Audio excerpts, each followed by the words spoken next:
अस्सलाम वालेकुम नाज़रीन राजधानी टाइम प्रोग्राम सां गॾु मां आहियां गोहर गांगरो। नाज़रीन, इलेक्शन कमीशन ऑफ पाकिस्तान इन 75 डिस्का जी जेकी इलेक्शन हुई उहा ॿीहर कराइण जो फ़ैसिलो कयो आहे, जॾहिं त उन ई इलेक्शन में न सिर्फ़ु हुकूमत पर अपोज़िशन बि हिक ॿिए ते इहो इल्ज़ाम लॻायो हो त उन इलेक्शन खे मैन्युपुलेट करण जी कोशिशि कई वई आहे। जॾहिं त अॼु वज़ीर आज़म साहिबु लाहौर पहुतो आहे ऐं बिज़नेसमैन खे उहो ख़िताबु कयो आहे। हिकु भेरो ॿीहर वज़ीर आज़म साहिब जो इहो चवणो हो त माज़ी में हुकुमराननि जी कार सतानी सबबि कर्ज़ वधी विया आहिनि ऐं हाणे जेको पाकिस्तान हुकूमत वटि जेको पैसो आहे उहो पैसे जो घणो हिसो कर्ज़ लाहिण में पूरो थी वञे थो। वज़ीर आज़म साहिब जो इहा स्टेटमेंट आहे जॾहिं त सुप्रीम कोर्ट ऑफ पाकिस्तान जेको ओपन बैलेट जे हवाले सां सदर साहिबु राय तलब कई, उनजो जेको फ़ैसिलो आहे उनजी जेका राय आहे उहा महफ़ूज़ कई वई आहे ऐं कॾहिं बि उहा जेका राय आहे उहो सुप्रीम कोर्ट ऑफ पाकिस्तान ॿुधाए बि सघे थी ऐं सदर पाकिस्तान खे उमाणे बि सघे थी। इहे सभु मामला आहिनि, अॼु असां हिन ते डिस्कस कंदासूं। अॼु ज़बरदस्त पैनल असां सां मौजूदु आहे। जयप्रकाश लोहाणो साहिबु जेको पाकिस्तान तहरीक इंसाफ़ जो क़ौमी असैम्बली जो मेंबर आहे। वॾी महिरबानी जयप्रकाश साहिबु, तव्हां टाइम ॾिनो असांखे। असांजो ॿियो मोज़िज़ महिमान आहे तैयब बलोच साहिबु जेको सुप्रीम कोर्ट जी रिपोर्टिंग कंदो आहे ऐं हीउ जेको सदर साहिबु जेको रेफरेंस सुम्हाणियो आहे उनखे पिणु कवर करे थो। इन बाबति साणसि मालूम कंदासूं। मां शुरूआति कयां थो जयप्रकाश लोहाणो साहिब सां। जय साहिबु, इहो ॿुधायो त हिन वक़्तु पाकिस्तान तहरीक इंसाफ़ सेनेट इलेक्शन वञे पई ऐं यूसुफ रज़ा गिलानी साहिबु तमामु घणो कॉन्फिडेंट आहे त हू खटे वेंदो, जेतोणीक जेकॾहिं अददी बरतरी जे हिसाब सां ॾिसिजे त ज़ाहिर अपोज़िशन जूं एतिरियूं क़ौमी असैम्बली में सीटूं न आहिनि, पोइ कॉन्फिडेंट छो आहे? त छा वाक़ई अहिड़ी सूरत हाल आहे, तव्हां सम्झो था त हफ़ीज़ शेख साहिबु जेको तव्हांजो उमेदवार आहे उहो हाराए वेंदो? गौर साहब महिरबानी। ॾिसो, ही सेनेट इलेक्शन आहे। सेनेट इलेक्शन में इहो हुकूमत हुजे चाहे अपोज़िशन हुजे, उहे ॿई पार्टियूं गॾिजी करे पंहिंजे कैंडिडेट ॿई लाहींदियूं, मैदान में लाहींदियूं। जॾहिं बि को बि इलेक्शन में कैंडिडेट लहंदो त उहो कॉन्फिडेंट ई हूंदो आहे, चाहे पीपल्स पार्टी हुजे चाहे कंहिं या PTI हुजे। ऐं जेकॾहिं हू कॉन्फिडेंट त असां उनखां वधीक कॉन्फिडेंट असांजो उमेदवार बि आहे, असांजी पार्टी बि आहे, हफ़ीज़ शेख साहिबु। ऐं हू नथो सम्झां त इहो त लाज़मी आहे, जेकॾहिं कोई इलेक्शन लहंदो उहो पंहिंजी महिनत कंदो ऐं पंहिंजे वोटरनि वटि वेंदो। हफ़ीज़ शेख साहिबु बि पंहिंजे वोटरनि वञे थो ऐं हू प्राइम मिनिस्टर जो कैंडिडेट बि आहे। बाक़ी हाणे अपोज़िशन कैंडिडेट लाथो आहे ऐं उहो त ख़बर पइजी वेंदी इलेक्शन 3 तारीख़ ते त उनजी कॉन्फिडेंस लेवल काॾे थी वञे ऐं छा थो थिए। पर तव्हां ॾिसो पिया त अददी अक्सरियत सां ई माण्हू कॉन्फिडेंस लेवल हूंदी आहे। जेकॾहिं असां वटि अददी नंबर्स पूरो आहे ऐं हिन खां अगरि हिननि वटि अहिड़ी बि जेके अददी अक्सरियत हुजे हा त पोइ हिन छो एॾा PDM एॾा मुज़ाहिरा कया, जलसा कया, जुलूस कया त हिननि खे अध में एतमादी नथी खणी अचनि हा।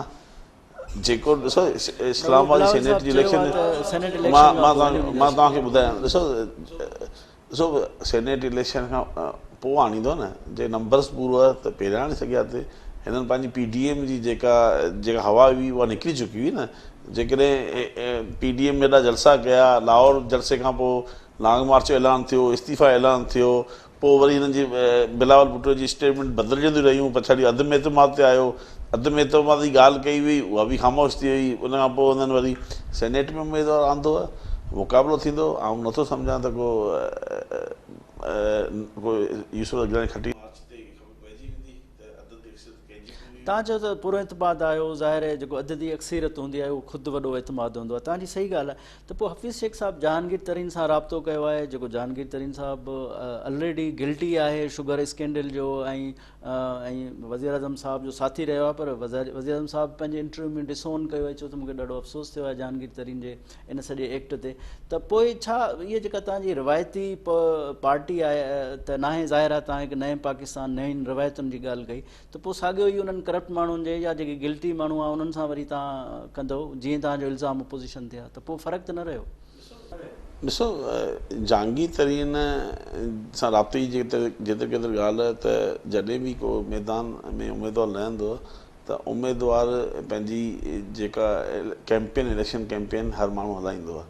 इवन हिते त जनरल इलेक्शन थींदी आहे त माण्हू वोटर वेंदो आहे, इहो महसूसु न करे तव्हां कंहिंजो वोटर आहियो, तव्हां पीपल्स पार्टी जो वोटर आहियो, PTI जा PML आहिनि, त जेको उमेदवार हूंदो उहो सभिनी वटि वेंदो आहे। इहो हुनजो बुनियादी फ़र्ज़ में शामिलु आहे ऐं वोटर जी मर्ज़ी हूंदी आहे वोटर कंहिंखे वोट थो ॾिए, ठीकु आहे न।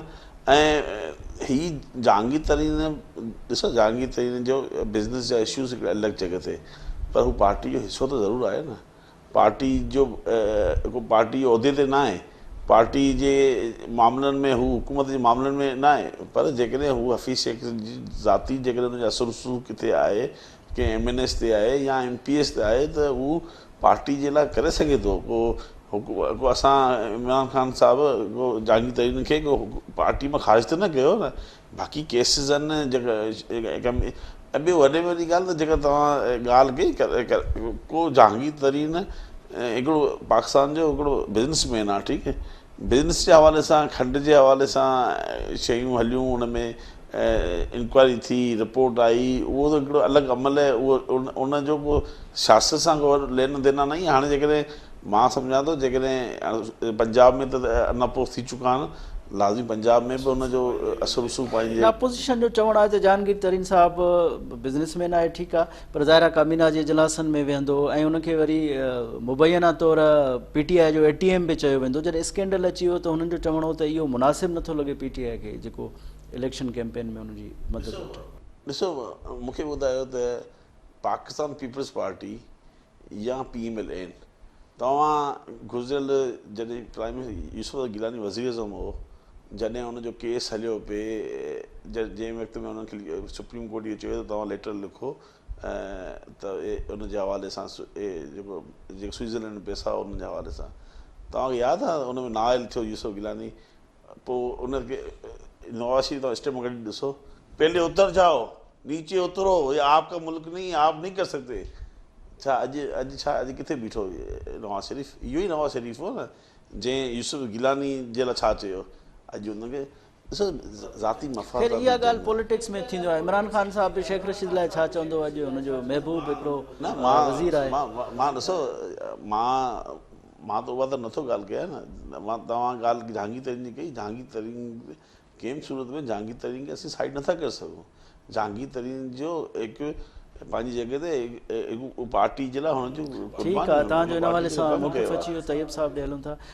तैयब साहब ये बताएं कि सदर साहब का जो रेफरेंस था, गो के COD में भी ये मौजूद है, इस तरह होना चाहिए, मैनिपुलेशन जिस तरह होती है, तो अभी अपोजिशन तो मुखालफत कर रही है, लेकिन सदर साहब ने जो रेफरेंस भेजा है, तो सदर साहब ने उस रेफरेंस में सुप्रीम कोर्ट से क्या राय तलब की है, ख़ुद उस रेफरेंस में सदर पाकिस्तान का क्या ख्याल है, किन किन पॉइंट्स पे वजाहत आनी चाहिए?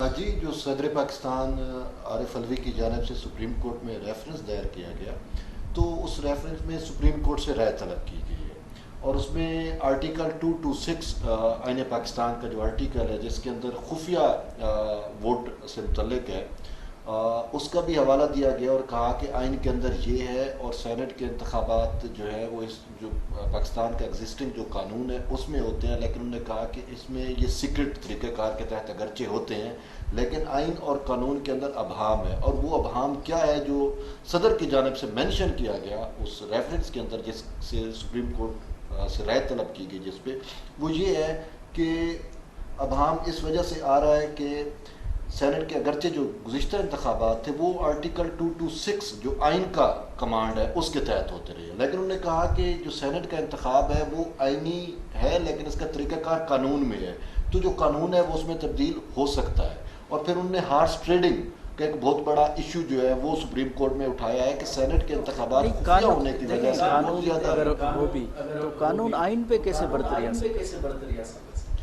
कानून जो है वो उसकी आइन पे बरतरी नहीं है। कानून में ये होता है कि क्योंकि बहुत सारे जो सुप्रीम कोर्ट में जो मामला चला जो सेनेट में के इंतखाबात से मुतल्लिक या वैसे जो था वो ये है कि जो जिसकी कमांड आइन में दी गई हो तो उसका तरीक़ाकार भी आइन में ही मौजूद है। ये अटार्नी जनरल या वो जो एक वक़ीफ़ है सदर की जानिब से उसका तरीक़ाकार भी आइन में होना चाहिए। फिर उन्होंने कहा कि जो सेनेट का इंतखाब है इसका तरीक़ाकार जो है वो उसके लिए एक्ट बनाया हुआ है, इलेक्शन एक्ट 2017 आपके सामने है, उसके तहत ये होता है। तो इलेक्शन एक्ट 2017 जो है वो अम्ब्रेला प्रोवाइड करता है सेनेट इंतखाबात को खुफिया राय शुमारी का, राजदारी का, जो वोटर है उसका मतलब उसकी राजदारी है, उसको आज़ादी दी गई है। तो उन्होंने कहा कि ये अभाम हो रहा है। फिर आपने देखा कि जिस तरीके से वीडियो स्कैंडल, अगरचे 2018 की वीडियोज़ हैं वो भी सामने आई कि किस तरीके से अरकान असम्बली की खरीदो फरोख्त होती है वोट के हवाले से। तो उनका ये मौक़िफ़ है कि जब ये भी वाज़े कानून के अंदर दिया गया है कि अगर कोई सेनेटर अगर कोई अरकान असम्बली यानी कि सूबाई असम्बली का है या कौमी असम्बली का रुकन है, वो पार्टी गाइडलाइन से हट के वोट देता है, तो उसके लिए आर्टिकल 63 या उसके लिए नाअहली भी हो सकती है। ये इसमें अबहम है अगरचे, और इसी वजह से सुप्रीम कोर्ट से राय तलब की। ये वो चीज़ें थी जो मेंशन की गई थी रेफरेंस के अंदर सदर की जानिब से कि ये वो चीज़ें हैं कि जिनमें अबहम है कि आया अगर ये चीज़ तय हो जाए कि किसी रुकन असम्बली ने पार्टी गाइडलाइन से हट के किसी को वोट दिया है, तो फिर पार्टी हेड कैसे तयन करेगा कि इसने पार्टी गाइडलाइंस की खिलाफवर्जी की। और उसके लिए उन्होंने कहा कि हमें खुफिया की बजाय ओपन की इजाज़त दी जाए। ओपन में यह है कि वोट ट्रेसेबल हो जाए, पता चलाया जा सके, पार्टी हेड जो है वो पता चला सके कि उसके रुकन असम्बली और अरकान असम्बली ने जो है वो उनके जो नॉमिनेटेड थे या जो वो है पार्टी के उससे टिकट पे सेनेट का इंतखाब लड़े, उनको वोट दिया है या नहीं दिया। तो इस हवाले से उन्होंने सदर साहब की जानिब से ये रेफरेंस दायर किया गया और ये रेफरेंस काबीना की ठीक है, मज़ीद बात करते हैं इस पर। नाज़रीन हिते वठूं था मुख्तसर ब्रेक बाद हाज़िर थी।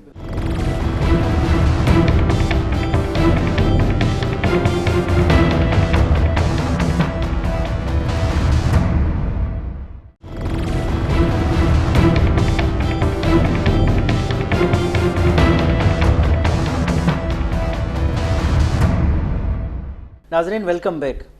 जयप्रकाश साहब इहो ॿुधायो त तव्हां इहो मामिलो ज़ाहिर पार्लियामेंट में बि खणी वियो, जॾहिं त पीपल्स पार्टी ऐं नवाज़ लीग मिसाक जमहूरियत में बि इहो त जेको मैंडेट आहे उहो चोरी थिए पियो ऐं कंहिं तरीक़े सां दबाव तहत हुनजी पार्टी जी जेका लॉयलिटी आहे उहा तब्दील कई वेंदी, उन्हनि जो बि वाइदो हुयो त तव्हां पार्लियामेंट में हिनखे आणण खां अॻु अपोज़िशन सां मुशावरत कयो आहे त शायदि उन्हनि जे स्लोगन खे ई तव्हां खणी वञो पिया त बहितरी न थी वञे, जेको हाणे हिन क़िस्म जो इहो क्योस पैदा थियो। ॾिसो गौर साहब, जॾहिं तव्हां वटि जॾहिं सीनियर चेयरमैन जे ख़िलाफ़ु अध में तव्हांजी रिथ आई हुई, उन में बि जेका अक्सरियत हुई जेको उन्हनि आंदी हुई त उहो कामयाबु कोन विया। उनखां पोइ उन्हनि शोर शराबो कयो ऐं उन्हनि में ख़ुदि तव्हां ॾिठो त एहसन इक़बाल जी या ॿियनि जी सीनियर लीडरशिप जे बयान त इहो ओपन वोट थियणु खपे आहे। ॻाल्हि अॼु जेकॾहिं तव्हां असेंबली में PML-AN जा या पीपल्स पार्टी जा मेंबर जी ॻाल्हि था कनि त नेब में असां तरमीम न बि असांजी वॾे में वॾी ग़लती हुई। आउं सम्झां थो हीअ सेनेट जो इलेक्शन अॼु 3 साल खां वरी बि ईंदी। हीअ बि जेकॾहिं मां सम्झां पंहिंजे पाण खे वॾी ॿई पार्टियूं जमहूरी पार्टी सम्झनि थियूं, पर जमहूरियत जॾहिं जमहूरियत जे असुलु जमहूरी फ़ैसिलनि जी ॻाल्हि अचे थी, ओॾी महिल उहो ज़ाती मफ़ाद खे तरजीह ॾियनि था। अॼु जेकॾहिं छा तव्हां ॾिसो जेको ओपन बेल्ट आहे में कहिड़ी ख़राबी आहे, हिन में इहा ई ख़राबी थींदी न भई जिन पार्टी जा मेंबर आहिनि उहे पंहिंजी पार्टी खे वोट ॾींदा, छा इहा सुठा ई न आहे? ऐं जेकॾहिं अॼु मूंखे ॿुधायो त पंजाब में सभिनी पार्टियुनि गॾिजी करे वेठा स्पीकर साहिबु चवंदी पर इलाही अनअपोज़ थी आहे, फ़ाइदो कंहिंजो थियो? आउं सम्झां त जमहूरियत जी सरसी आहे, जमहूरियत खे फ़ाइदो थियो, जंहिंजो राइट उहो मिलियो। हाणे हींअर छा पियो लॻे, ॿोलियूं पियूं लॻनि। अॼु छा थींदो हिन सां ॿोलियूं लॻंदियूं न। तव्हां इस्लामाबाद जी इलेक्शन सेनेट जी आहे त मेंबर्स खे त ॿोलियूं पियूं लॻनि, जेकॾहिं तव्हां वञो सिंध में उते मेंबर्स खे ॿोलियूं पियूं लॻायूं वञनि। मां इमरान ख़ान जे चवण जो मतिलबु इहो आहे त हिन अॻु में KPK में इलेक्शन थी सेनेट जी, इमरान ख़ान उन वक़्त में 20 मेंबर पंहिंजा पार्टी मां ख़ारिज कया। कॾहिं बि सिटिंग गवर्नमेंट पंहिंजे MPs खे फ़ारिग न कंदी आहे, उहो हलाईंदी आहे, पर हुन पंहिंजे 20 मेंबर्स खे फ़ारिग कयो। अॼु बि जेकॾहिं वक़्तु आहे, ॾिसो अॼु वक़्तु सुठो आहे, तरमीम में जेकॾहिं तरमीम जे असां असेंबली पेश कई त चङी शइ में सपोर्ट करणु खपे। चार्ट ऑफ डेमोक्रेसी छाजी आहे? चार्ट ऑफ डेमोक्रेसी तव्हां जेकॾहिं साइन कयो आहे उन में त तव्हां ख़ुदि ओपन वोट जी ॻाल्हि कई आहे, तव्हां उन में सपोर्ट कयो तरमीम ते। त चवण जो मतिलबु इहो त मां सम्झां थो अॼु जेकॾहिं हू सम्झनि था त हिन अमल सां PTI खे फ़ाइदो थींदो, हू सम्झनि था। मां सम्झां PTI खे फ़ाइदो न थींदो, हिन तरमीम सां पूरे पाकिस्तान जी अवाम खे फ़ाइदो थींदो, जमहूरियत खे फ़ाइदो थींदो। ऐं जेके न कंदा त सुभाणे वरी इहे साॻी ॻाल्हि हिनखे नज़र ईंदी, सुभाणे वरी ख़ुदि ॾुखियाई में ईंदा। मां सम्झां थो वॾी ग़लती कनि था ऐं पंहिंजो नुक़सानु था कनि। पर हू हींअर छा आहे जो ॿई पार्टियूं हिक ॿिए खे बचाइण जे चकर में आहिनि ऐं उहे चाहिनि था त असीं हाणे नंबर्स बि छा थींदो, वफ़ाक़ी जेका इलेक्शन आहे जेकॾहिं अददी अक्सर त पूरी आहे त मेंबर्स खे लालचूं ॾियणियूं या मेंबर्स खे ख़रीद करण जी कोशिशि कयूं। छा हिननि वटि पैसो आहे करप्शन जो, तव्हांखे ॿुधायां ॻाल्हि, हिननि वटि पैसो हुन मुल्क खे लुटियो त जाम आहे। हिन ते ॻाल्हि त तव्हां वेगिरी कंदाऊं, 70 साल मुल्क खे ॿिन्ही पार्टियुनि गॾिजी लुटियो आहे। हिननि वटि ब्लैक मनी आहे, हीअ छा कंदा, मेंबर्स खे लालचूं ॾियण जी कोशिशि कंदा। पर मां नथो सम्झां को असांजी पार्टीअ जा जेके MNAs आहिनि उहे कंहिं लालच में ईंदा। अच्छा, तव्हांखे ॻाल्हि क्लियर कयां, पीपल्स पार्टी वटि पंजाब में आहे छा? पंजाब में त हू ज़ीरो न। पंजाब में बिलावल भुट्टो अॼु बि जेकॾहिं को जुलूस कढे थो त मरियम खां माण्हू घुरे थो त मां जलसे में अचां थो, तोसां गॾु थो हलां। पंजाब पीपल्स पार्टी इहो अशर आहे न। त चवण जो मतिलबु इहो आहे, हू गिलानी जेको यूसुफ गिलानी बि सुभाणे 2023 जी इलेक्शन जे थींदी न, त बि इहे झोली खणी वेंदा नून वटि। त असांजो ही कैंडिडेट मुल्तान जो यूसुफ गिलानी हिन ते कंसेंसस पैदा कयो, MNA सीटूं हुन खां घुरंदा, मुक़ाबिलो कंदा असां PTI सां। असीं त चऊं था, हीअ त हाणे छा आहे न, सिंध में पीपल्स पार्टी जेका पाकिस्तान जी वॾी वॾी पार्टी हूंदी कंहिं ज़माने में, अॼु अंदरूनी सिंध जी पार्टी थी वई आहे। पंजाब में, साउथ पंजाब में। अच्छा, तव्हां सिंध जी ॻाल्हि कई, तव्हां PTI जेके टिकेटूं सिंध में ॾिनियूं उहे ग़ैर मक़बूल छो थी वियूं आहिनि? पंहिंजे पार्टी जो हिकु अहम अॻवान चवे थो त बाबा तव्हां जेका टिकेट ॾिनी आहे, हिकिड़ो माण्हू उहो आहे जेको 6 महीना अॻु पार्टी जॉइन कई आहे, उनखे बि सिर्फ़ु इन बुनियाद ते तव्हां जीअं त हुन वटि पैसो आहे ऐं पैसो बि कीअं आयो उन हवाले सां बि उन वज़ाहत कई। वाडवा साहिबु ऑलरेडी नाहली जी तलवार हुन ते लटके पई, ऑलरेडी उहो काबीना जो मेंबर आहे, वज़ीर आहे, MNA बि आहे, तव्हां हुनखे सीट ॾिनी। छा सिंध में PTI उमेदवारनि जी का खोट आहे या कहिड़े बुनियाद ते जेका ख़ुदि पार्टी अंदरि आवाज़ूं उथरनि पियूं? सवाल त आहे। ॾिसो, फैसल वाडा साहिबु जेतिरे क़दुरु ॾिसो त जेको सेनेट अपर फोरम आहे, हू प्राइम मिनिस्टर ऑफ पाकिस्तान चाहियो त असीं सेनेट में हिकु अहिड़ो उमेदवारु माण्हू खणी अचूं जेको अपोज़िशन खे फेस करे सघे ऐं अपोज़िशन सां ॻाल्हाए सघे।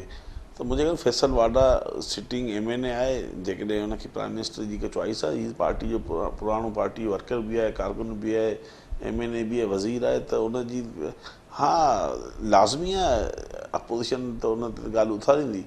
ॿियो जेको तव्हां कैंडिडेट जेको टेक्नोक्रेट जी ॻाल्हि कई सीट ते, जेको सैफुल्ला अबड़ो साहिबु जेको सही कैंडिडेट आहे, ॿियो टेक्नोक्रेट कैंडिडेट पार्टीअ इहो असांजी पार्टी फ़ैसिलो कयो त असांजा जेके घणा MPAs हुआ सभु कराची मां, तव्हांखे ॿुधायां ॻाल्हि, 30 MPAs मां 28 MPAs कराची मां खटे आया आहिनि। 2 MPAs जेके आहिनि उहे सिर्फ़ु अंदरूनी सिंध मां, हिकिड़ो शिकाब, हिकिड़ो जेकोबाद मां।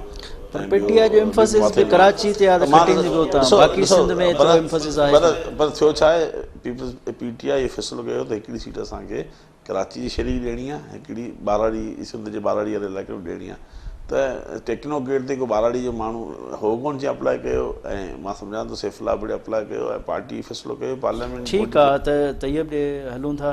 तैयब साहब, ये बताएं कि रेफरेंस के बाद जब अटार्नी जनरल साहब ने दलाइल दिए तो क्या उनकी जो सदर साहब का जो माइंड था रेफरेंस में, वो अटार्नी जनरल साहब डिफेंड कर पाए हैं और सेटिस्फाई कर पाए हैं बेंच को जो सदर साहब चाह रहे थे?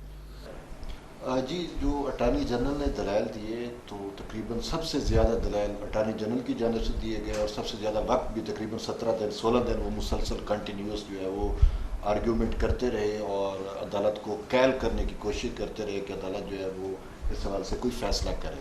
लेकिन अटार्नी जनरल से जो गलती हुई, जो बीइंग अ कोर्ट रिपोर्टर जो हमने समझा और जो हमें नज़र आया, वो ये था कि अटार्नी जनरल जजेस को ये कैल करते कि आप हमें राय दें, क्योंकि जो सदर की जानिब से रेफरेंस आया उसमें राय तलब की गई थी। लेकिन अटार्नी जनरल ने उस राय पर स्ट्रेस करने की बजाय वो कोर्ट को ये कैल करने की कोशिश करते रहे कि सुप्रीम कोर्ट कोई ऐसा फैसला दे जिससे खुफिया का जो तरीक़ाकार है, वोट का जो एक खुफिया या राजदारी जो होती है उसको ओपन कर दिया जाए। वो मतलब अपनी बात सुप्रीम कोर्ट पर उन्हें थोपने की कोशिश की, और इस सवाल से उन्होंने मुख्तलिफ अदालती नज़ीरें दी, और ख़ासकर भारत की सबसे बड़ी मिसालें दी जाती रहीं, क्योंकि भारत के अंदर जो सेनेट के इंतखाबात होते हैं वहाँ पे जो है वो ओपन बैलेटिंग है भारत के अंदर। तो उन्होंने कहा कि चूँकि वो हमारा हमसाया मुल्क है, हमारे आइन और कानून बहुत सारी चीज़ें जो हैं वो भारत के साथ मिलती हैं, तो इस वजह से उन्होंने उसके ऊपर सबसे ज़्यादा रिलाय भी किया। और उनका ये एक मौक़िफ़ जो सबसे बड़ा मौक़िफ़ सामने आया, उन्होंने कहा कि सुप्रीम कोर्ट या तो कानून साजी का जो हुक्म है वो भी दे सकती है, और उसकी जुरिस्डिक्शन भी आपने देखा भी है कि सुप्रीम कोर्ट आइन की तशरीह करती है। तो आइन की तशरीह के अंदर सुप्रीम कोर्ट जो भी अपनी राय बनाती है तो वो पार्लियामेंट को भेजती है, और मुतअद्दिद दफ़ा हमने देखा भी सही कि सुप्रीम कोर्ट की जानिब से राय आने के बाद पार्लियामेंट के अंदर कानून साजी भी हुई। तो फिर इसके साथ साथ उनका एक और जो सबसे स्ट्रॉन्ग आर्गूमेंट था जो उन्होंने अदालत को कैल करने की कोशिश की, उनका ये कहना था कि अगर पॉसिबल नहीं है तरमीम और वो सारा कुछ, तो सुप्रीम कोर्ट कोई ऐसी सूरत हाल निकाले कि जो मौजूदा एग्जिस्टिंग आइन भी है, कानून भी है, ठीक है, आइन आर्टिकल 226 जो खुफिया राजदारी, वोट की राजदारी से मुतल्लिक है वो, और फिर जो तरीक़ाकार है मौजूदा जो एग्जिस्टिंग जो चल रहा है, यानी कि जिसके साथ तहत पिछले साल मतलब जो 2 साल 2.5 साल पहले जो इलेक्शन हुए थे सेनेट के या उससे पहले यानी एक्ट 2017, उसके अंदर कोई ऐसी गुंजाइश पैदा की जाए कि वोट जो है वो ट्रेसेबल हो जाए। उनका सबसे मेन फोकस रेफरेंस के अंदर अटॉर्नी जनरल का ये था कि वोट ट्रेसेबल हो। हाँ ठीक है, जैसा इहो ॿुधायो त ज़िमनी चूंडुनि में जेको ट्रेंड नज़र आयो आहे उन में अपोज़िशन जी मक़बूलियत वधी लॻे थी। नौशहरा में ॾिसो, सिंध जूं ज़िमनी चूंडूं जेको थियनि तव्हां उते ॾिसो, या इवन NA-75 जेको डेस्का आहे उते बि सूरत हाल अहिड़ी थी वई जो ॿीहर इलेक्शन लाइ चयो वियो आहे। त तव्हां छा था सम्झो त PTI मक़बूलियत लूज़ करे पई जो इन क़िस्म जा रिज़ल्ट असांखे साम्हूं अचनि? ॾिसो गौर साहब, लाज़मी आहे त हुकूमत जॾहिं पार्टी इन पावर हूंदी आहे त आवाम जूं वधीक उमेदूं हूंदियूं आहिनि, ऐं मां सम्झां थो त आवाम जूं उमेदूं इमरान ख़ान मां हुयूं बि सही आहिनि बि सही। जेको तव्हां वोट जी जेका ट्रेंड जी ॻाल्हि कयो, ॾिसो पंजाब जी 2 इलेक्शन थियूं, हिकिड़ी डस्का जी इलेक्शन थी NA-75 जी, ऐं ॿी जेका वज़ीराबाद इलेक्शन थी। वज़ीराबाद जी इलेक्शन ॾिसो, असां 4000 वोटनि सां हाराई आहे। जेके तव्हां नंबर्स, तव्हां जेके वोट जो नंबर ॻणींदव त असांजो वोट वधियो आहे वज़ीराबाद सीट ते, ऐं असां अॻु में उहा सीट हाराई हुई। तव्हां जेकॾहिं डस्का जी इलेक्शन जी ॻाल्हि कयो त डस्का जी इलेक्शन जेका लास्ट टाइम इहो ई असांजो कैंडिडेट हुआ मली साहब, उहा सीट 60,000 वोटनि सां हाराई हुई उन वक़्त में। हाँ, तव्हां नंबर्स जो अगरि तव्हां नंबर्स ते वोट कंदव त असांजो जो वोट जो ट्रेंड वधियो आहे। त असां इन में कोई शक कोन्हे, असां हिकिड़ी इलेक्शन हाराई हुई, ॿी जेका कल्ह इलेक्शन कमीशन जो फ़ैसिलो जेको बि आयो आहे, लाज़मी इलेक्शन कमीशन जो फ़ैसिलो आयो, हुन में असांजी पार्टी फ़ैसिलो बि कयो त उहो शायदि अपील में बि वञे, पर प्राइम मिनिस्टर पाकिस्तान इहो चयो त 20 पोलिंग ते जिन ते इशूज़ हुआ त उन्हनि जे लाइ त प्राइम मिनिस्टर चई छॾियो अॻु में ई त इलेक्शन कमीशन 20 अगरि पोलिंग दुबारा कराए। ॿी ॻाल्हि जेके तव्हां ॾिसो, हिकिड़ी सिंध जी इलेक्शन थी आहे हीअ, जेका थरपाक जी इलेक्शन सिंध जी थी NA-221 ते, उहा सीट मखदूम शामिल कुरैशी 2011 में उन ते 70,000 वोट खयां हुआ। अॼु असांजो उन्हनि जो कैंडिडेट असांजा 53,000 वोट खयां। ॾिसो सिंध में तव्हां ॾिसो था त सिंध में पीपल्स पार्टी जी हुकूमत आहे, ऐं अहिड़ी तरमीम खां पोइ तव्हांखे ॿुधाए छॾियां, अहिड़ी तरमीम खां पोइ जेके मामलात आहिनि, इंतिज़ामी मामलात हुजनि, माली मामलात हुजनि, कम जे हवाले सां हुजनि, पुलिस लॉ एंड ऑर्डर सभु सूबनि जे हवाले। मां ॾिसो ताक़त इस्तेमालु जीअं तव्हां चओ था न, जिते PML AN चए थी डस्का में ताक़त जो इस्तेमालु थियो न, तव्हांखे थरपाक में ताक़त जो इस्तेमालु थियो आहे। अॼु जेके तव्हांखे मां वटि वीडियो क्लिप आहे, अॼु जेको उतां जो जेको एडवाइज़र आहे वीरजी कोहली, उन हिकिड़ो कठु गॾु कयो त भाउ जेके बि जिन बि असांखे वोट न ॾिनो आहे, जेके पुलिस जेके मुलाज़िम हेल्थ जा आहिनि, मास्तर आहिनि, जंहिं बि डिपार्टमेंट सां, इन्हनि खे असीं हितां बदिली करे ईंदासीं ॿियनि ज़िलनि में। छा तव्हां ईअं सियासत कंदा छा सियासत इहो तर्ज़ अमल थींदो आहे वोटिंग थी वई तव्हां इलेक्शन खटे वियाऊं हाणे जॾहिं अक़लियत बिरादरी कोली बिरादरी पीपल्स पार्टी वोट कोन ॾिनो आहे हाणे हू चाहिनि था त असीं उन्हनि माण्हुनि खे हितां थरपाक मां कढी असां लाड़काणे मोकिलियूं तव्हांजो शिकायत मौक़िफ़ अची मोकिलियूं वियो तय्यूब साहब मुख़्तसरन इहो ॿुधाइजो त पाण ॻाल्हायूंसीं रेफरेंस ते रेफरेंस की जो उनकी जो सेहत है रेफरेंस की उस पर हमने बात की और सदर साहब क्या चाह रहे हैं तो अटॉर्नी जनरल साहब की भी आपने बात की तो अब जब अपोजिशन का जो मौक़िफ़ था रज़ा रबानी ने भी दलाइल दिए इवन बार काउंसिल के वकला ने भी दलाइल दिए तो वो क्या कायल कर सके हैं जो वो चाह रहे हैं? जी बिल्कुल उन्होंने काफ़ी हद तक कायल भी किया। सबसे पहले जो इलेक्शन कमीशन का मौक़िफ़ आया वो एक वाज़ेह था। इलेक्शन कमीशन का ये कहना था कि it is not a possible कि जो मौजूदा आइन कानून है जो इलेक्शन एक्ट 2017 है जिसके तहत इलेक्शन सेनेट का होता है उसके अंदर कोई ऐसी गुंजाइश नहीं है कि वोटर की आज़ादी को जो है वो सलब किया जा सके या उसकी जो राजदारी है उसको ओपन किया जा सके। उन्होंने कहा कि अगर सुप्रीम कोर्ट ऐसा चाहती है तो फिर उसके लिए एक ही रास्ता है वो है तरमीम का। तो ये तो इलेक्शन कमीशन रज़ा रब्बानी ने पॉलिटिकल जो मैटर है जो दीगर स्टेक होल्डर्स हैं जिसमें पाकिस्तान मुस्लिम लीग नून है पाकिस्तान पीपल्स पार्टी है JUI थी जमात इस्लामी थी और फिर आपने जैसे बार एसोसिएशंस की बात की पाकिस्तान बार कौंसल थी और सबसे बढ़ के जो सिंध बार कौंसल है और इसमें वो तो एक पॉलिटिकल आर्गूमेंट्स थे और उन आर्गूमेंट्स का जो क्रक्स है यानी कि तमाम पॉलिटिकल फोर्सेस का उन्होंने एक दूसरे के आर्गूमेंट्स अडॉप्ट भी किए। तो उनका एक ये था कि सुप्रीम कोर्ट जो है वो एज सच ना ही कोई डायरेक्शन दे और ना दे सकती है। उनका ये था कि आइन की तशरीह सुप्रीम कोर्ट का काम है लेकिन पार्लियामेंट सुप्रीम है कानून साजी पार्लियामेंट ने करनी है और सदर ने जो है वो गैर कानूनी तौर पे न सिर्फ रेफरेंस भेजा बल्कि गैर कानूनी तौर पे ऑर्डिनेंस भी जारी किया और फिर साथ बिल भी लेके आ गए। मतलब हुकूमत की जानिब से हर वो तरीकाकार इस्तेमाल किया गया कि वोट की राजदारी जो है वो ख़त्म की जा सके। तो उन्होंने कहा अच्छा अपोजिशन ने और बार काउंसिल ने ज़्यादातर जोर जो दिया है जो आइन में दर्ज है उस पर जोर दिया है।